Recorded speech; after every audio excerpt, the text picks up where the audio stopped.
Welcome to Cerulean Arts virtual tour and talk for the exhibition At Home. We're pleased to have Alyce, Grunt, Beverly, Benson, and David Berger here to speak about their work on view. So I'm going to spotlight Tina's camera, and then I'll ask each artist to speak a little bit about themselves and their work, and then we'll open it up to questions and then go back and forth with each other. Would any of you three like to go first? And everybody's muted right now, so you'll have to unmute. Or do you want me to pick someone? Okay, David, how about you? Would you like to start? There we go. These paintings have come out of the several years ago, probably more like 7 or 8 now. I was tasked with making a very small painting for a fundraiser at Fleischer for the Dear Fleischer exhibit. And the first time we did it, I had no idea what to do, because I wanted to be a genuine David Berger, not just a piece of schlock that I put into sell. And so I came up with finally an idea of doing very, very small still lives, some of which are in the show. That were only 4 by 6, and of natural objects for vegetable forms. And what I really wanted was a sense of sunlight, a very sharp sense of sunlight and shadow. And from there, continuing to work, I was working indoors during winter. I decided to use the windowsills and the light there. And then the windows started to become the subject matter and the view behind it. So they've just been expanding and growing. And my overall obsession is formal qualities, light, color, and I've become increasingly attracted to light and shadow and trying to create a sense of luminosity. And I'm a bit of a magpie. So if it's shiny or sparkly or a texture that fascinates me and I don't understand even how I will do it, that seems to be my siren call.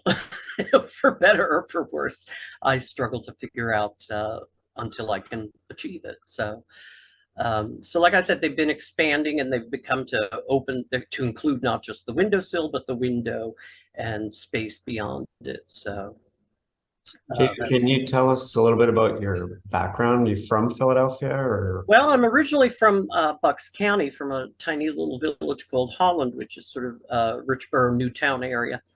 And I grew up there, and then I went to the University of the Arts after high school in Philadelphia, and I've been living in Philadelphia ever since. And of course, I went to the academy after that to get my master's degree. And so I've been living in Philadelphia, I think, for 30 years now, and teaching for almost 25 to almost 30 years, maybe, all over the place, at continuing education at the Academy, at the University of the Arts, Fleischer Art Memorial Art Institute. I'm currently teaching at Rowan College at Burlington County, and I've taught in the foundation and then core studies program at the University of the Arts for I think 15 years. So It's great. Thanks, David. So maybe I'll ask Bev to speak a little bit about herself and her work.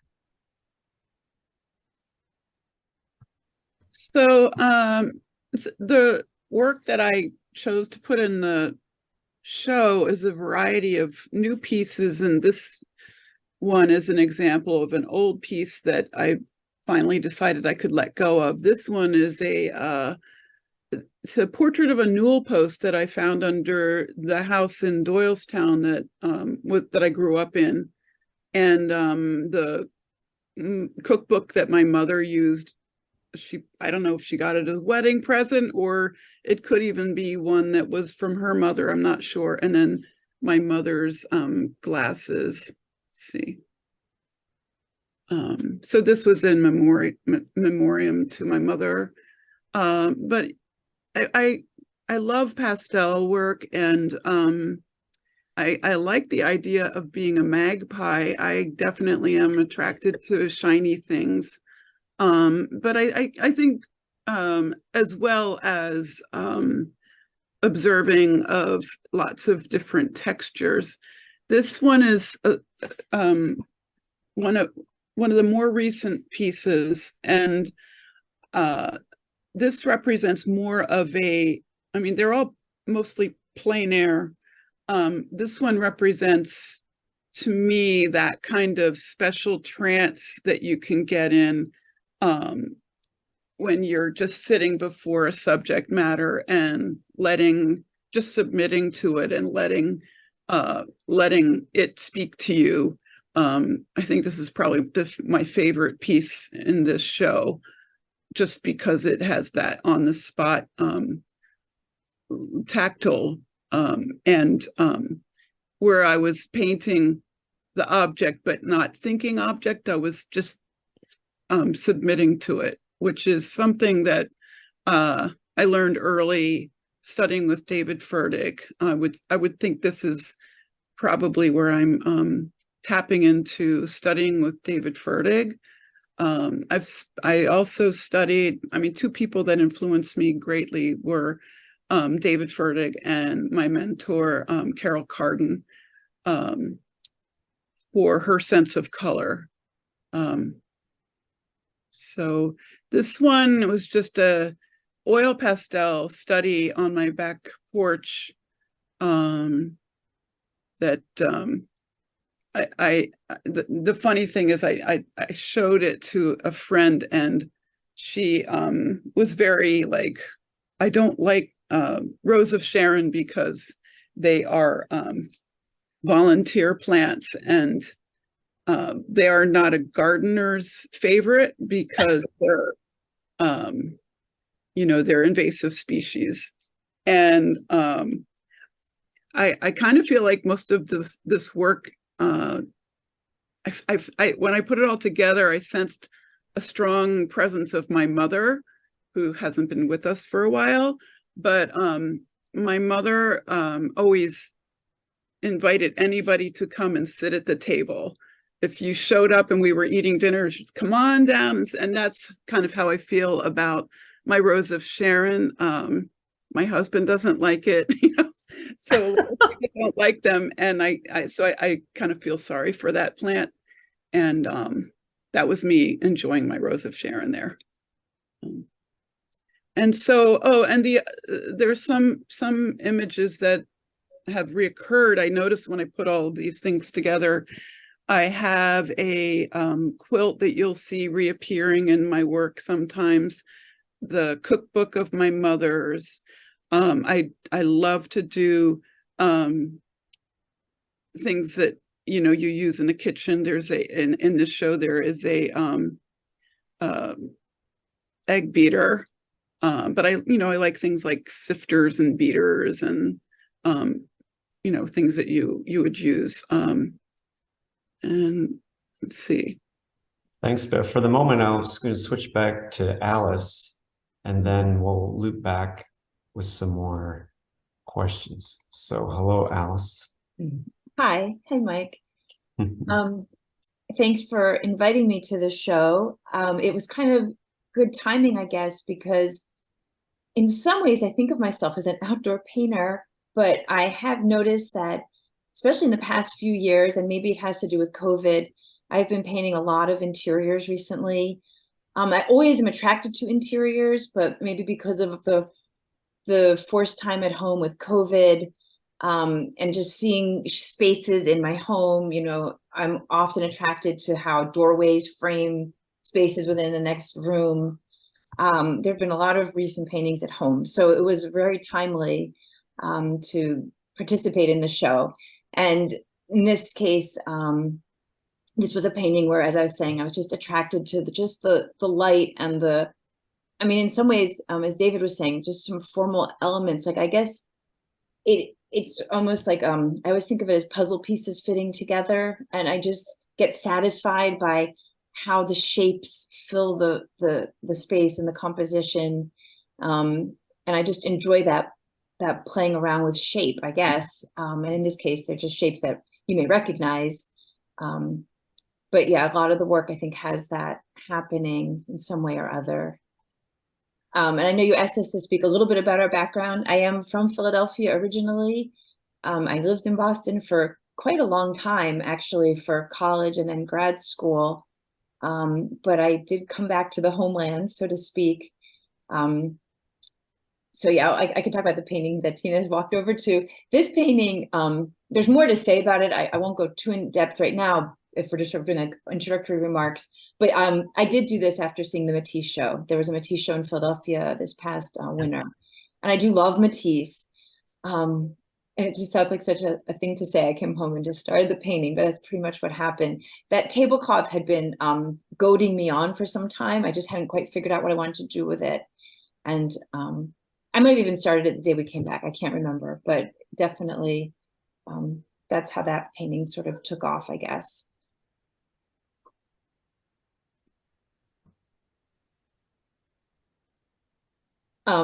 Here's a still life, like a more of a, I guess, and less of an interior. That previous painting is almost, I don't even know if it's a still life or an interior. It kind of is like just in that in-between space.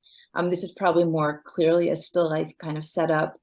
And this painting happened in a sort of funny way, I guess. I was actually staying with a friend, and she had just run to like a farm where she gets her weekly vegetables or something. And she'd come back, and I think I was staying with her for a week. I was taking a painting class. This was actually, I was taking a class in Vermont, and she lives in Williamstown, Massachusetts. And she like dumped everything out, and she was trying to pack it away. And I was like, oh my God, I just hold on a second. And I grab my easel and I run over, and she's looking at me, and I just was like, I just have to paint that. And she was so excited. She really likes art and painting and such. And so she was really excited that I did this painting. And that's how that happened. So I didn't set it up. It was literally just how she dumped everything out of her grocery bags, but it really caught my eye. And maybe again, those like formal elements of how the pieces are fitting together and the color was what got me there. So a question for the three of you. Can you talk a bit about how you handle color, light, and texture in your work? Because each is doing it a little bit differently. So I'll open it up to the three of you to speak about that. So David, you've called it an obsession, like the texture. Oh, well, everything is an obsession with me when it comes to that. And the textures are what fascinates me, is how could I create it? So sometimes I use different, years ago, I wasn't even sure I had a technique. And then I realized that my technique is pretty much anything that will work. So sometimes to create a texture, I usually start with an underpainting, or at least some sort of formal drawing on the canvas, tonal drawing, before I start. And so that I can then just zoom in on dealing with the color and the texture. Some textures are just layers of work. Sometimes they're very quick, like in this painting, the wood grain came very easily. It was pretty simple compared to, say, the fabric, which probably demonstrates every technique that there possibly could be. There's underpainting, there's overpainting, there's impasto. In one of these paintings, I literally used, in the background on the fabric, a palette knife to get a thicker light on it. I scratched into the thick paint to reveal what was underneath of it. So in handling textures, it's any which way that I can. I think what the inspiration to this painting was just, again, formal. And I had that, I found that spool of ribbon, and I thought that would be an interesting object. And of course it's shiny, so it attracted me. And that again relied heavily on the drawing underneath, which then allowed me to play with the color and to try and capture the light. And so again, impasto paint, scratching out, palette knife, layering, building and destroying in the process until I get what I think will work. Thanks, David. No problem. So, Bev, you in your statement, you mentioned like your love of color and the observed world. Can you speak about that? Well, I like David, I do a whole host of different things. This painting, for example, I really wanted the light, and I was a lot more methodic in the color that I put down underneath. There were really garish colors for the yellows and the you know, the even in the dark it was garish, and then I built up from there. So there's a lot of glazing and scumbling in this piece, whereas some others, it's funny, I feel akin to both Alyce and David, and I see their techniques, and I think I could have, you know, I relate to how they are handling paint with the shapes of putting things together, and you know, really trying to nail the light. So I'm trying to think what else you might be looking for. And Bev, is that is an oil painting, is it? This one is an Yes. oil painting, yes. And well, you know, I had this professor, Al Gold, and he spoke to me a lot about in oil, well, in painting, to be thin in the darks and thick in the light. And it's funny because my mentor Carol Carden called me today, and this particular painting, she was saying to the bottom right, the dark red was maybe too thick.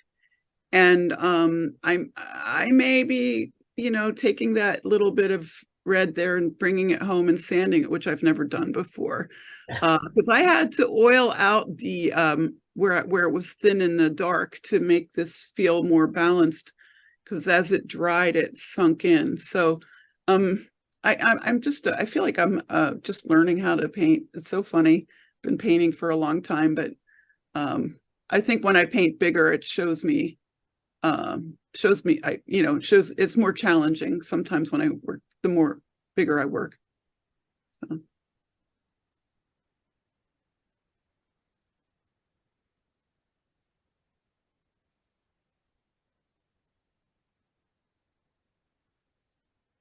So, Alyce, can you speak about your thoughts on light and color, and specifically to this piece? Because it seems like it's a very evenly lit, and natural light is like a focus for you.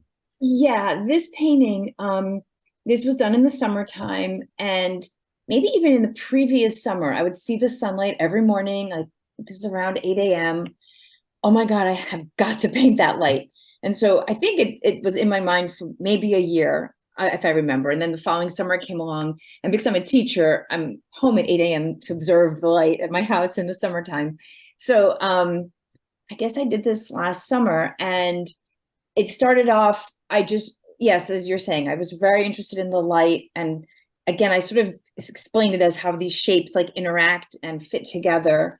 And there wasn't actually going to be a figure in it at all. That kind of happened towards the end, because I was really interested in how the light came in the window and hit the plants and the rug, and just how it, you know, it works its way through space and creates these forms. And that's very just attractive to my eye. And I worked on this painting. And then as I was nearing the end, but I'd gotten very far along. And I guess my son decided that was where he was going to read this book. And so I just decided to add him as well. I don't mean that he was an afterthought, but it was meant to be about the light. And so he has light on him also. And it kind of all just like, what did you say? Threw a twist in your plan. Yeah, well, it was fine. Like, I like, you know, I don't mind when something happens a little bit unexpected. But it certainly did not like I didn't start off thinking I will do a portrait of my son on this chair. It was definitely about the light, and I thought that he enhanced it, but I definitely, yeah, I just went with it. And I like that. I trust that a lot. I think maybe Bev mentioned that in the describing her work as well, that sometimes something a little bit surprising happens, and I do like to kind of go with that, and just see what happens. And when you're dealing with light, that can happen a lot. I mean, today's extreme because obviously with the smoke, weather can really change. But in this case, I did paint on sunny days. So it seems when you're painting, you're not so concerned with the individual textures of surfaces, unlike David. I mean, Right. everything is made of paint, and the stroke will follow a form, but you're not trying to like get the texture of the couch or the carpet or flesh. I mean, you're very aware of the paint itself. I definitely can see, yeah, David's, the bumps on the gourds and the real detailed rendering. And yeah, this is, I guess, almost like a step back. Yeah, maybe that might be a way of putting it. But I think that really allows the light to read in your picture. Do you know what I mean?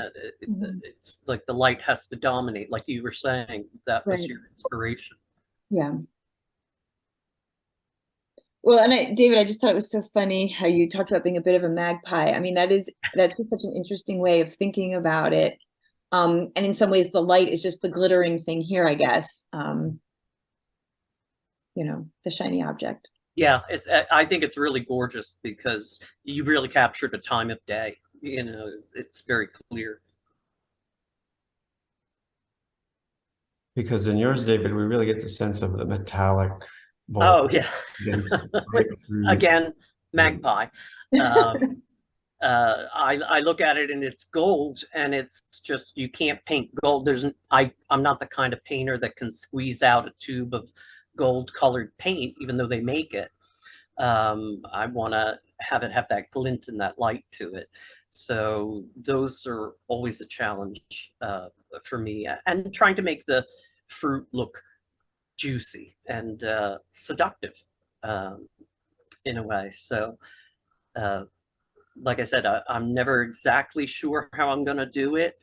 Like I said, I scrape, I add, I subtract, I glaze, I do whatever I think I can do until I've either wrecked it or it's worked. So but that's, to me, that's like the spice of life, is the different textures and the color.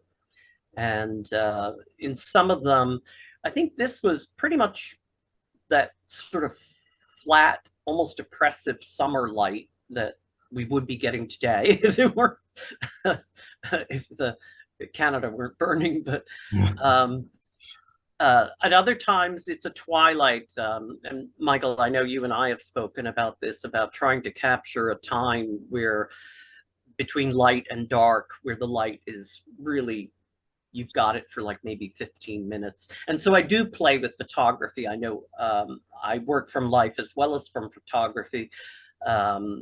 The photographing or the photography helps me to compose because I move things around, playing with compositions, and I forget what I've done. It's like, no, that's not right. What did I have before? I can't remember. So I've used photography for that. And the digital photography is hysterically easy for that. And also sometimes to capture that certain light of day, I really need to do it, or else I can only work like Monet for 15 minutes, on one painting a day. So so I found that helpful, and it's helped to expand what I can do. I do love to paint from life, but sometimes you can't. So the photography, I find, comes in very helpful to capture those moments. So Bev, I mean, that's an interesting point. Are you working from direct observation, or do you do any photography in your work? Well, when I have a living thing that this is direct. I mean, and I worked a lot of when the light was not on there, and then I moved really fast when the sunlight was coming in the window. The big sunflowers, I worked on it quite a bit, and I had this, plan for the underpainting, but then I had to go on vacation. So I took photographs, and then when I came back, of course, the flowers were dead, but, I just continued working from the rest of the still life and photographs, but I had really laid it out mostly. It's just for finishing touches that but I am the same. I use photography to try things and try things and try things and see what composition that I like. And I'm also very, I do studies that are to scale to the paper that I want to use.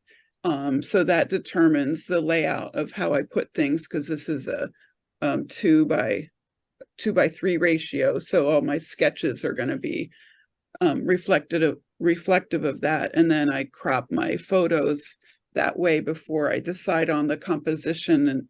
And then I also use that I'll print it out and outline it and divide it into thirds. And then I draw that onto my canvas so that I have a composition that I feel is going to work on the page. So I'm pretty aware of the ratio of canvases, because I've really screwed up one time when I did a small piece, and then I pulled out a canvas and I thought, okay, I'm gonna, do this piece bigger. And I realized that it was a different ratio, and I'm painting and painting. I'm like, what is wrong with this? And finally I, noticed the ratio was different.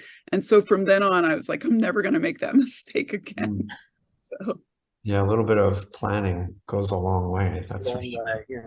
So I'm interested in your surfaces because they're very lush surfaces. So you really seem to enjoy the material and the color for its own sake, regardless of the descriptive quality or the object depicted. Well, I'm loving that magpie idea, and then also, Alyce's shapes. It's a lot about those two things, and a lot of underpainting, a lot of thought about what is a good setup. And the other thing that I realize when I do still life is I'm a landscape painter. And when I am doing, especially like a still life like this, where I'm looking down, I imagine myself to be a small person walking around in the still life, and that this is my landscape that I'm in. So I travel around it just like I do when I'm traveling around a landscape. I don't know if that makes any sense, but it's like a conceptual thing that I've noticed. Yes. Mm-hmm. Mm-hmm. Beautiful. So Alyce, are you working directly from observation or using? Yeah, I don't really use camera. Like I don't really take pictures.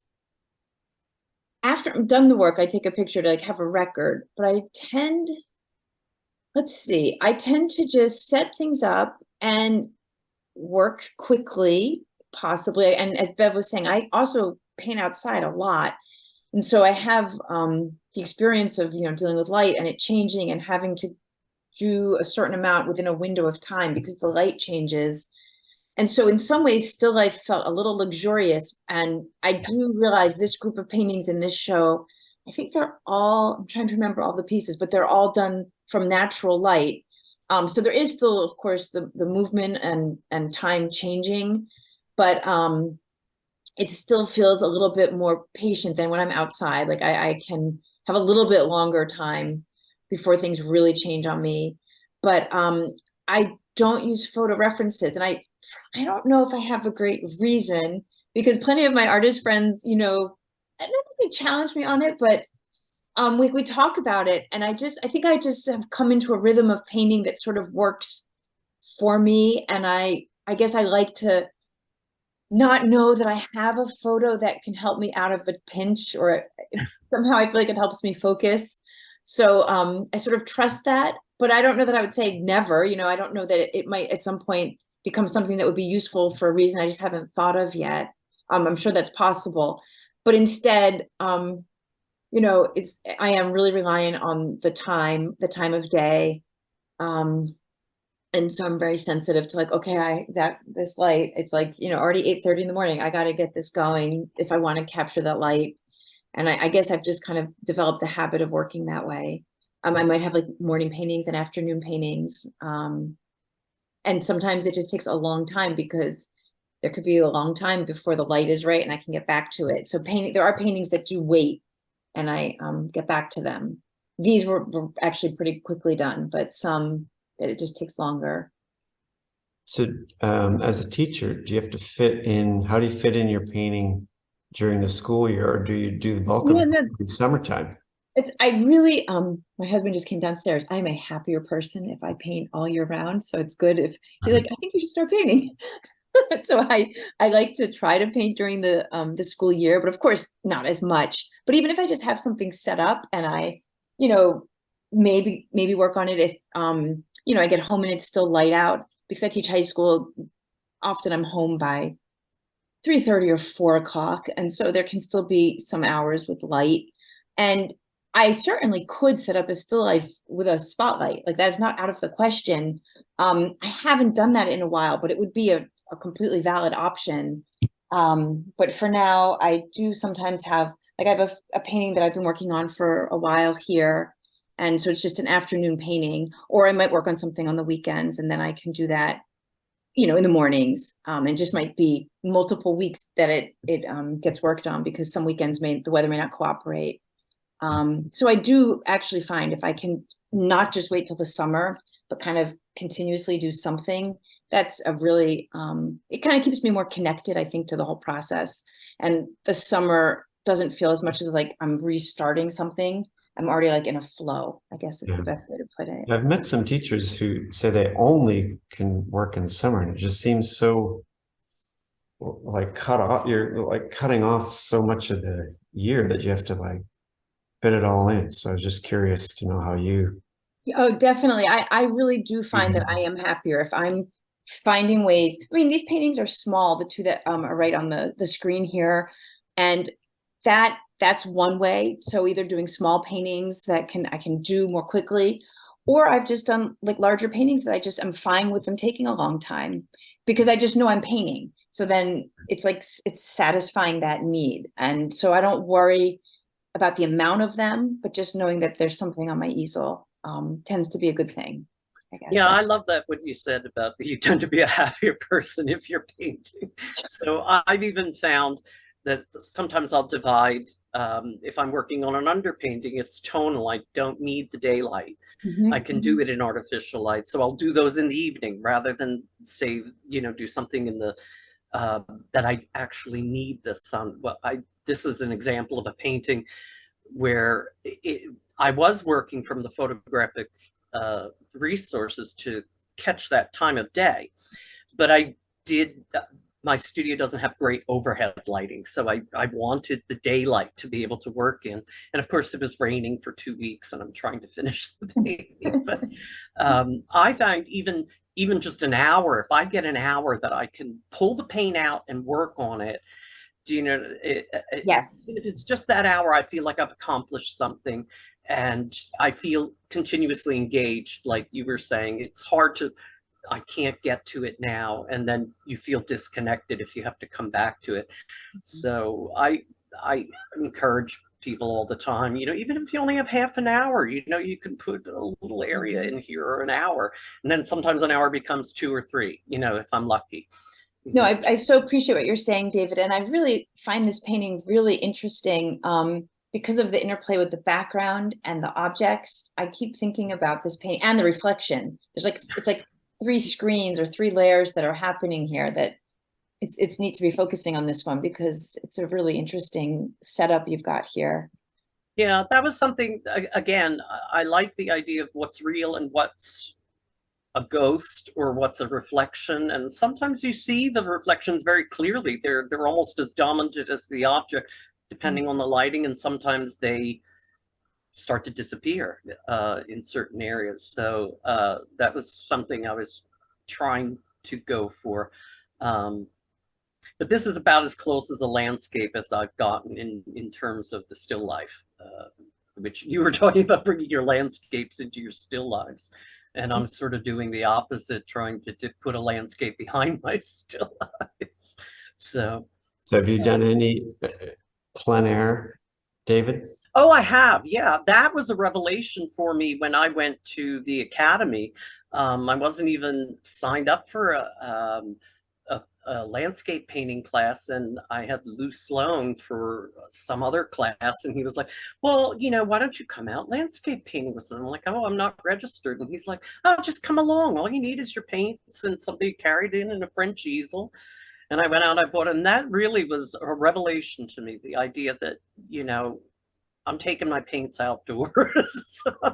And it changed a lot of things, because then suddenly the space is unbelievable. You're standing in the space that you're painting. And that really changed everything for me, plein air painting, because I had to reevaluate my color, everything, air. How do you paint the air? How do you use bright color yet try to create more depth? So it really was a revelation. So I would like to do more landscape painting. I just need a better location. So, but we've talked about that too, Michael. You do urban landscapes, and you like them at that twilight, or at that little moment where the light really becomes the star rather than the object matter. And again, that's kind of what I try to chase. Yeah, most of the subjects look pretty hideous in the daytime, so it takes sunset to make them. Magic, yeah. Mhm.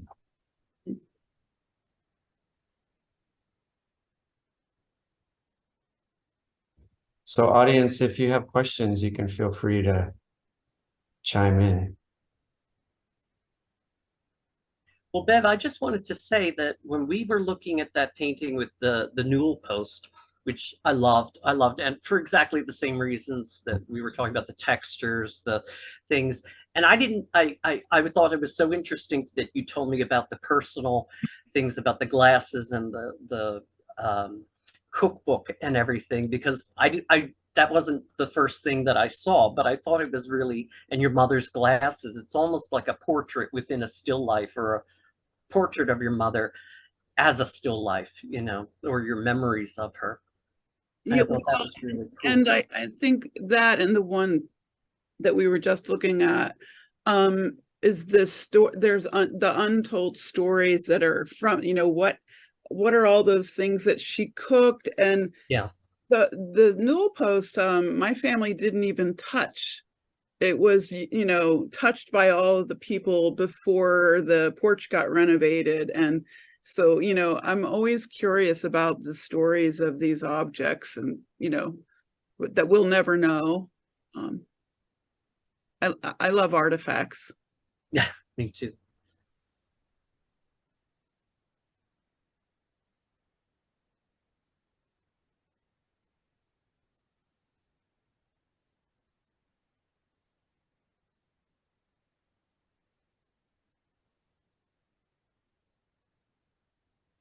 And was that your mother's, were those her kitchen items that she used?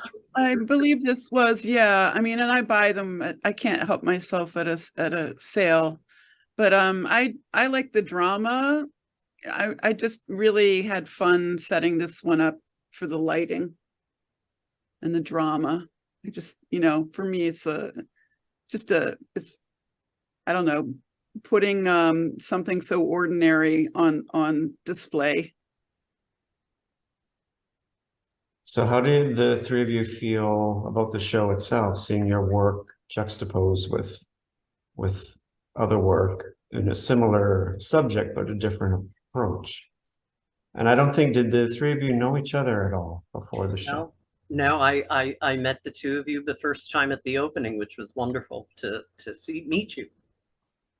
Bev and I were acquainted very briefly, maybe 10 years ago. We weren't quite sure if we could remember. We have a mutual friend, I guess you could say, or a friend of a friend kind of a thing. And seeing the work together, I think it's really interesting. I was thinking about objects that like speak to us. Like didn't necessarily know the story. It was interesting to hear Bev explaining, because the way that the objects that are a portrait of her mother, but just that idea of objects speaking to people.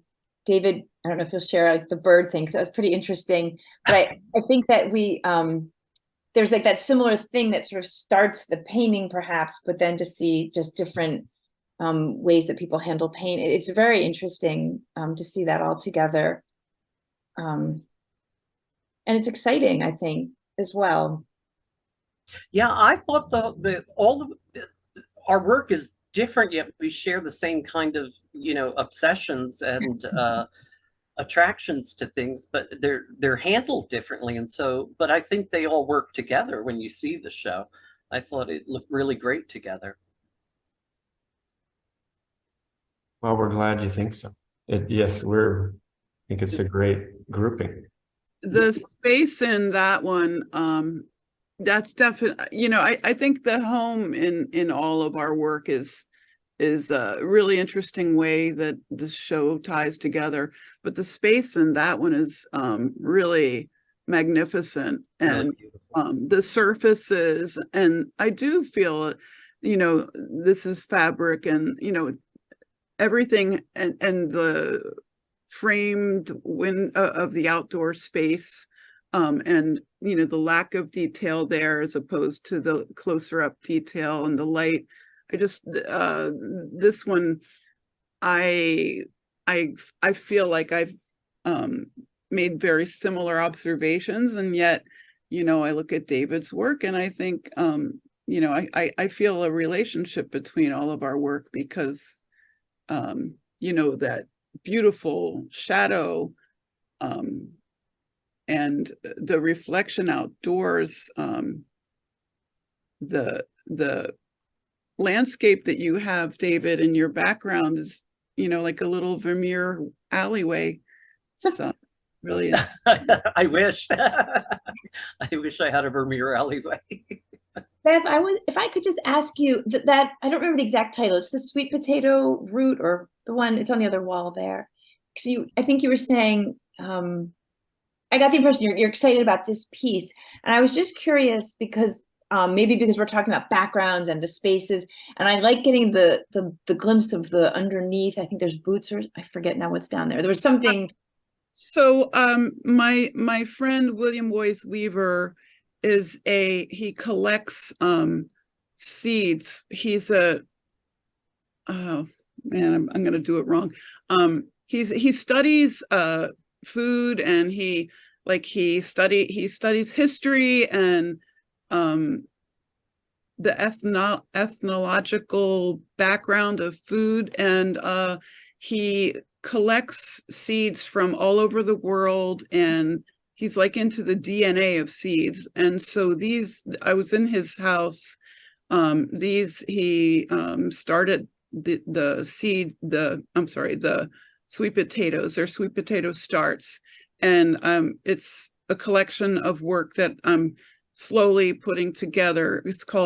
It'll be called the Roughwood Collection, and I'm allowing him to use the images to promote his Roughwood collection. What is Roughwood? Sorry. Roughwood. So William Boyce Weaver owns this. It's an old tavern that's in Devon, Pennsylvania, and I don't know how many acres, but he farms it, and he grows all these heritage seeds. And he also sends the seeds out and has other people grow them. So he sells seeds, and he gives amazing talks. He works with Native Americans and cultivates their ancient seeds. I mean, he could just, I can just listen to him talk all day about seeds, because I'm not, you know, I'm a green thumb. I mean, I'm a brown thumb. He's a green thumb. And so I'm totally fascinated with him. Yeah, And the space in that piece I really enjoy, and the light coming between the leaves. It's very compelling. So I was excited because it sounds like you were going to be continuing somehow with this work, and I was. yes, it's a project. Pardon me? It's a project I have going. The only thing that's really sad is April and May, I'm too busy with my allergies to go and enjoy the the nice weather there. But hopefully in the fall, you know, when things are being harvested, yeah. And I might go up there this summer too. All right, well, we will wrap it up here. Thank you, artists, so much for your work and You're welcome. Thank you. and thank you everybody for coming. Thank you for inviting us. The show itself is up through June the 18th. So hopefully you can come down and see it. I also put a link in the chat to the website. You can see everything there as well. And hope you have a great night. All right. Thanks, Mike. Thank you. Thank you for this. Good night. We'll see you Saturday. Bye-bye. Great, bye.